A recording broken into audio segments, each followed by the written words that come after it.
queridos amigos e seguidores do nosso canal do YouTube, Casa da Boa Sorte.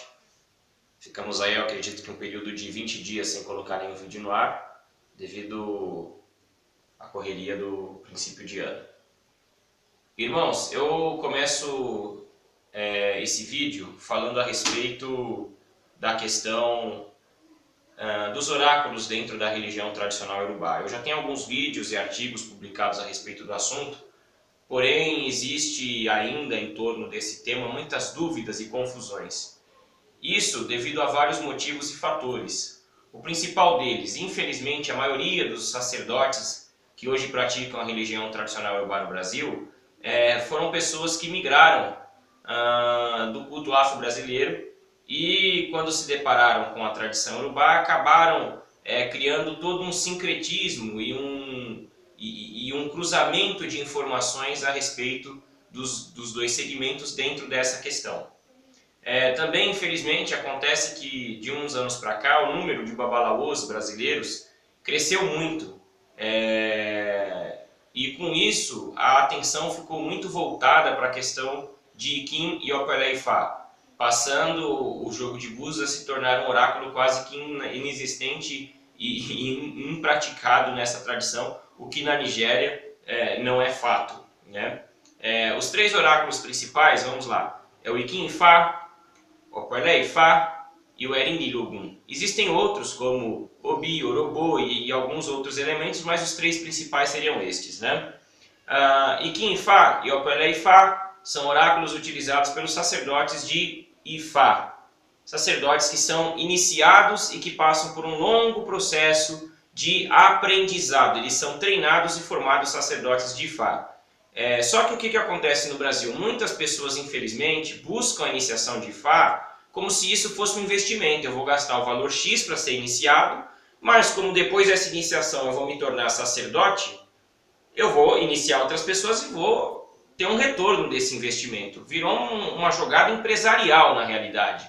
Existe um verso de Ifá que diz assim, no processo iniciático: nós te iniciamos para que você inicie a si mesmo, ressaltando a importância da pessoa, do iniciado, compreender as suas limitações. Parece que no Brasil o que acontece é o contrário, parece que eles cantam: nós te iniciamos para que você daqui a 3 dias saia iniciando outros e recupere o seu dinheiro, o que é lamentável. E com isso o número de pessoas despreparadas e desinformadas é muito grande, não só no sacerdócio de Ifá, mas também no sacerdócio de Orixá, dentro da religião tradicional iorubá, uma vez que muitos pseudo-sacerdotes formaram a si mesmo, né? E se dizem de uma tradição, mas de fato na sua ritualística praticam coisas totalmente fora dos rituais praticados por nós sacerdotes da religião tradicional iorubá.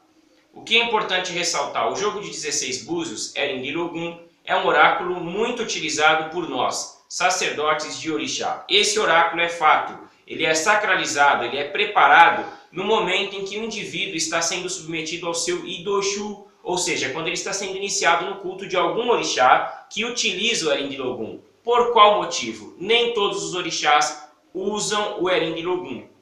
Cabe aos sacerdotes terem conhecimento disso.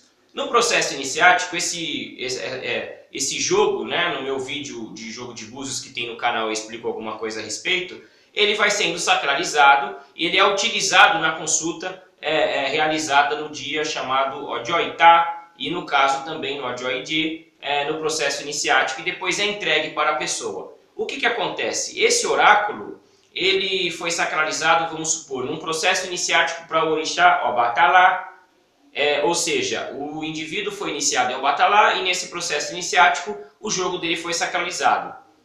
Esse indivíduo ele vai ser treinado para ser um sacerdote de orixá e ele vai ser treinado convivendo com sacerdotes, assistindo rituais, assistindo consultas, aprendendo como manipular os elementos, e isso leva um tempo. Ser babalorixá não é tão fácil ou tão simples ao ponto da pessoa dizer, não, para ser babalaô é mais difícil, para ser babalorixá é mais fácil. Ser babalorixá é tão complicado quanto ser babalaô, quanto ser sacerdote de Ifá.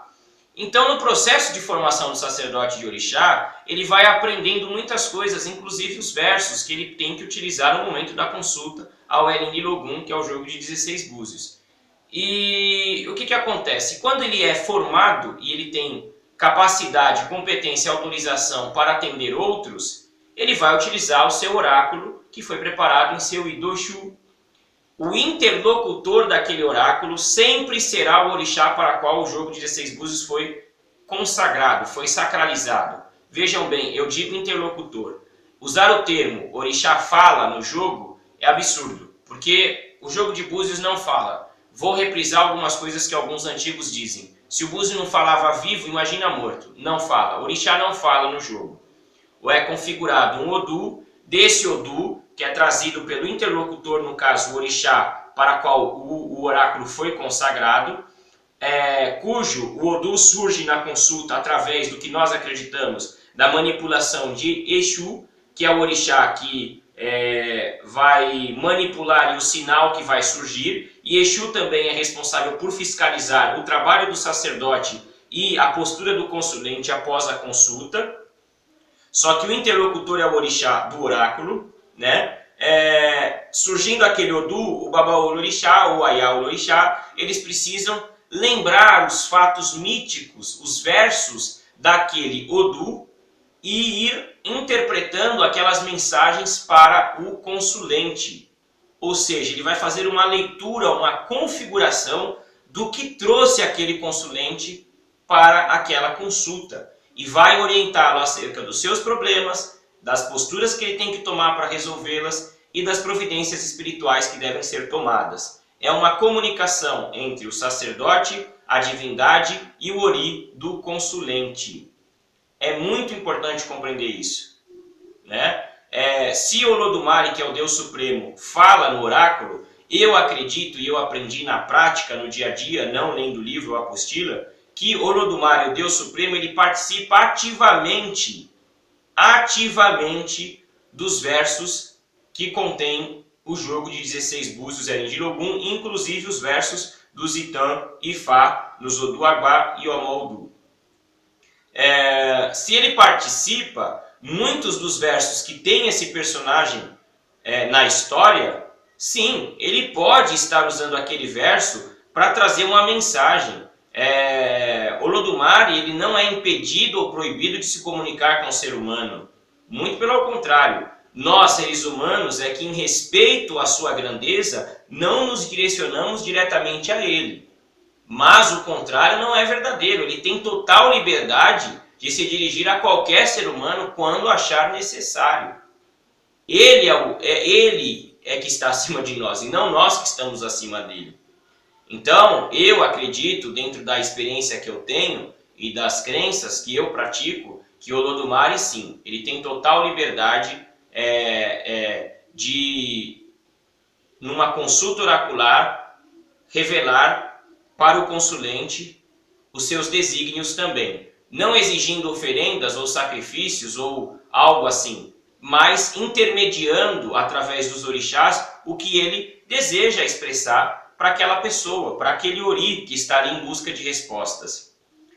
É importante compreender que quando se fala de religião tradicional urubá no Brasil, hoje em dia ainda é muito difícil encontrar sacerdotes que pratiquem essa tradição de forma muito mais próxima como ela é praticada em território urubá do que da forma como ela é praticada aqui no Brasil através da diáspora nas suas manifestações como o candomblé. Hoje as pessoas buscam, por uma questão política, econômica e financeira, muito mais aproximar essa tradição da realidade daqui e misturando as práticas desses dois segmentos para atrair um maior número de pessoas do que realmente voltar os olhos para o resgate de uma tradição milenar que é praticada ainda hoje entre os iorubás. Meu objetivo com o vídeo não é criticar quem pratica diversas tradições, ou quem é do afro-brasileiro, ou quem pratica as duas tradições de forma associada, misturada, não. É só importante as pessoas compreenderem que existem conceitos e fatos. Quando nós falamos da religião tradicional urubá, devemos abordar os temas de acordo com essa tradição. E para isso é importante ter conhecimento, vivência, né? E um tempo onde a pessoa tenha tido a oportunidade de conviver com vários sacerdotes sérios desse segmento e absorver um maior número de informações a respeito do tema.